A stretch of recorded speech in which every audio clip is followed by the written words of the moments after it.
to another real world vehicle ownership review video. It seems like I've held back this particular vehicle's reliability update for far too long, probably because I felt like I didn't have enough real world experience.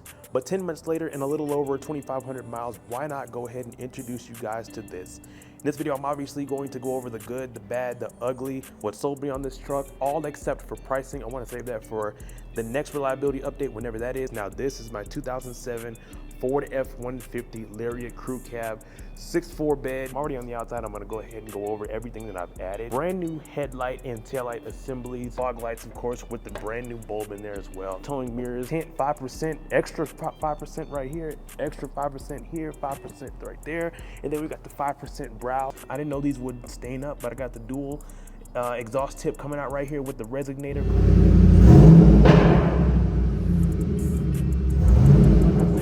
Brand new taillight assemblies. Bam! I made a video about this a long time ago too, about 2 years ago. This is my invention right here to stop tailgaters. Oh yeah, third brake light, by the way. For the time being, Walmart floor mats, because I don't really buy accessories like that anyway. This is a brand new wiper strap because the other one was cracked and broke and all brittle and whatnot. Now let's talk about the good. So this truck is a workhorse, play horse type of situation. I used to be someone that would baby pretty much every single one of my cars, and I just realized how much of a waste that was energy, time, and money. It was just a waste. Like every time I would take it out of the garage, I would wash it, right? And I don't have the time for that anymore, so I really only baby one. I still have my first car till this day, and that's the only one that gets that treatment, right? So I vowed from now on, whatever I buy next is gonna have to do pretty much everything. This truck, as you can already see, faded pinstripe, hail damage, and faded paint, faded fenders, and all that stuff. You know, yeah, of course I would be kind of upset if a Walmart basket like flew into it, you know, but it's not the end of the world. It's already got, you know, its dings and its fair share here and there and all that stuff. Look at the paint right here, right? So that's basically the good in this truck. I guess we can talk about what sold me on it, and then I'll tell you guys the bad. I want to save that for last. This is the most practical configuration of F150 half-ton you can get, obviously, if you don't know much about trucks. You got your crew cab, the biggest cab you can get, and the 6'4" bed in the rear. I wouldn't have it any other way. And let's go ahead and take a look on the inside, of course. You got your 6 seats. No center console for me. I want the most space, the most practicality in a half-ton truck I can possibly get. And of course, if it's a Super Duty, I want the crew cab with the 8-foot bed, the 7-foot bed. The Carfax, of course, was another thing. There's pages of Carfax. Even though I'm not really 100% a believer of Carfax, this truck was originally owned by a rental service. Then it was bought by a private individual. Then it was bought by another private individual, which is me. But what I'm about to show you that tops everything off about why I bought this truck, it's going to be worth the wait. So as you're already looking, you can tell this truck was pretty much taken care of for the most part. Obviously, it's spent the majority of its life outside. It's got some hail, it's got some fade, it's got a little bit of surface rust on the bottom of the truck and whatnot. Some pretty decent wheels. I like how the inside of the spokes of the wheels match the gold right here, or at least whatever's left of the gold and all that stuff. You got these nice bars that you typically see on a lot of GM trucks.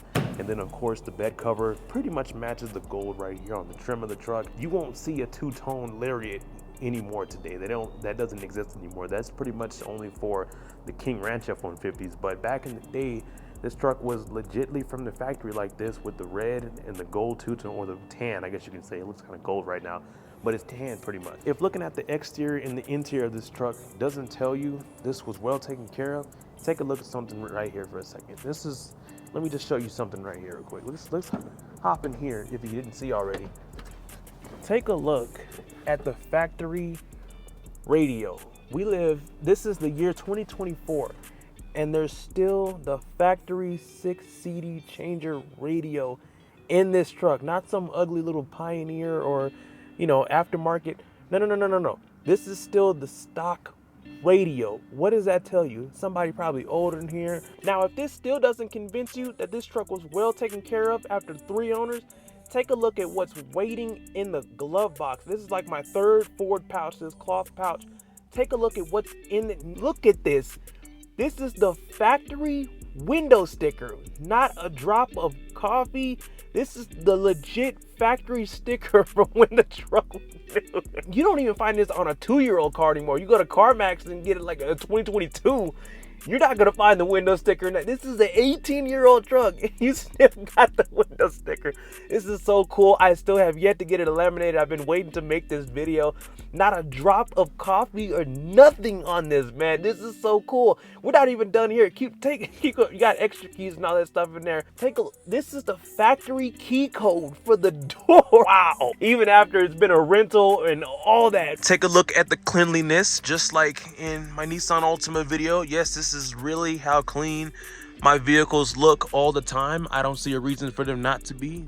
All right, so at this point, we've covered everything I've added to the truck since I bought it, the good, or at least what I like about this truck, and pretty much everything that sold me on this truck, except for one more aftermarket feature that I'm about to show you guys in a second. But let's talk about the importance of this video, right? Have I had any problems, any mechanical problems, any problems, period, with this 2007 Ford F150 Lariat 4-wheel drive with the 5.4-liter V8 in there? I know this channel is not relevant enough for me to actually refer back to previous uploads, but those of you who have seen my Ranger Redemption video, you will understand why I am Ford for life, and I stand on that. Obviously, I've heard about 5.4 problems and all that, but it's not always the motor's case, right? It could be just a terrible owner taking care of it, not doing oil changes, or this can pretty much always be a reason behind it. Anyway, long story short, no, I have not had any mechanical problems with this truck.